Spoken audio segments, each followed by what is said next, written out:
175 DC. The message said that Marcus Aurelius was dead. It was false. He was alive, on the Danube in his tent, doing what he always did, managing the war, writing in his journal, carrying the weight of an empire that had been at war for most of his reign. He was tired and thin and older than his 54 years, but he was alive. Avidius Cassius did not know this. Or perhaps he did know it and decided it didn't matter. Cassius was the most celebrated general in the Roman army. He had won the Eastern War. He had sacked Ctesiphon. He had governed Syria with the kind of firm administrative intelligence that Marcus genuinely admired enough to give him extraordinary authority over the eastern provinces, the kind of authority that a lesser emperor would have withheld precisely because it made Cassius powerful enough to do exactly what he was now doing. He had declared himself emperor. The Eastern legions, the men who had fought under him in Parthia, who knew his face and his voice and his way of command, had acclaimed him. Egypt had declared for him. Syria was his. The grain supply of the Eastern Empire, the tax revenues of the wealthiest provinces, the military force of the most experienced legions in the Roman world, all of it was now behind a man who had decided that Marcus was dead and that the empire needed him. Marcus read the message. He set it down. He did not rage. He did not panic. He did not immediately begin planning the military campaign that the situation obviously required. He wrote about it first. In the Meditations around this period, there is a passage about betrayal, about what it means when someone you trusted does something that trust should have made impossible, about the instruction not to be surprised by this, about the obligation to continue regardless. Then he began planning the campaign. His most trusted general declared himself emperor. Marcus Aurelius raised an army and marched east. What he did when he got there, when the rebellion had already collapsed and Cassius was already dead, was the most stoic act of his entire reign. This is the episode about what forgiveness looks like when it comes from a philosopher with an army. Subscribe, like the video, and let's get into it. To understand the rebellion, you have to understand the rebel.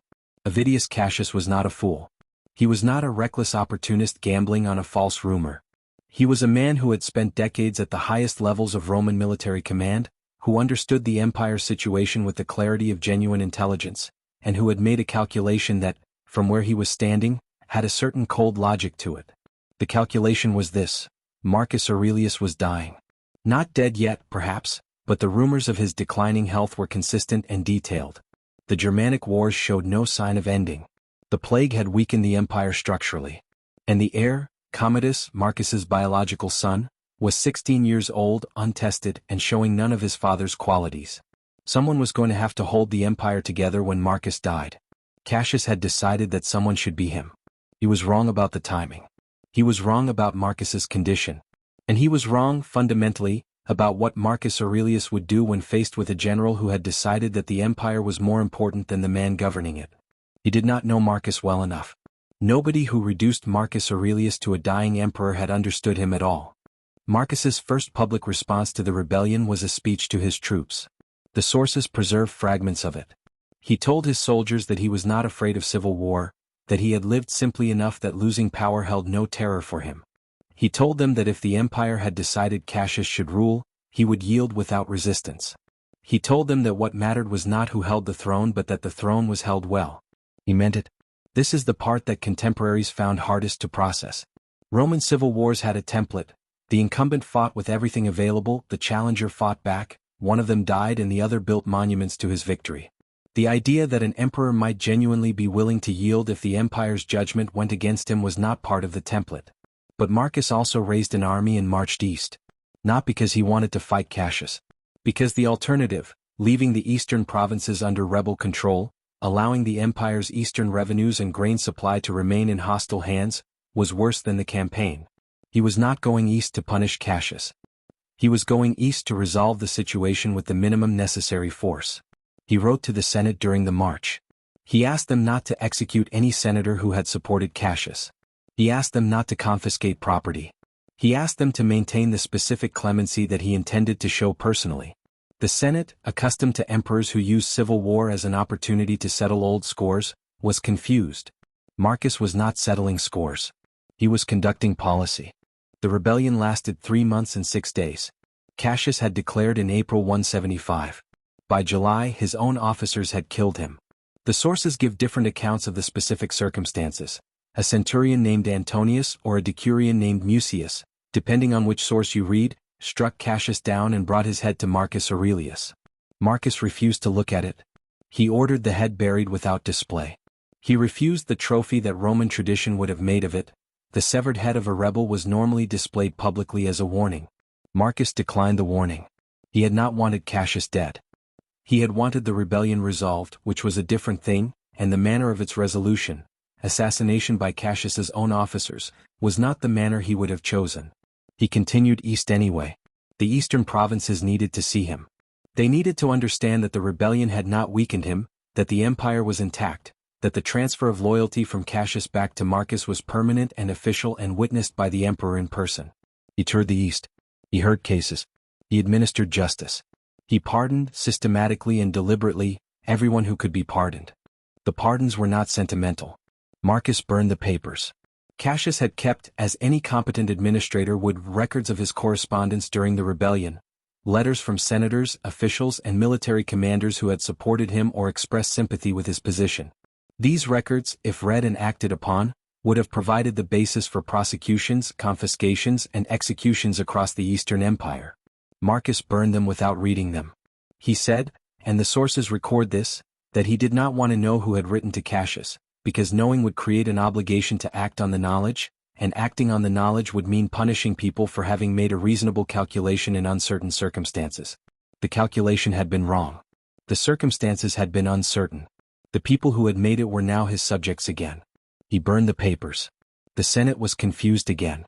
The sources record that some senators found this frustrating, not because they wanted blood necessarily but because the normal grammar of Roman political life included consequences, and an emperor who refused to impose consequences was using a grammar they didn't know how to read. Marcus read their confusion as a philosophical problem rather than a political one. He wrote about it in the Meditations, about the tendency to expect reciprocity, to keep accounts of wrongs received, to treat forgiveness as weakness rather than as the specific strength it required. About the instruction to himself, always the instruction to himself, to extend to others the same understanding he would want extended to him. He was the most powerful man in the world. He was using that power to not punish people. During the Eastern tour, Marcus made Commodus co-emperor. Commodus was 16 years old.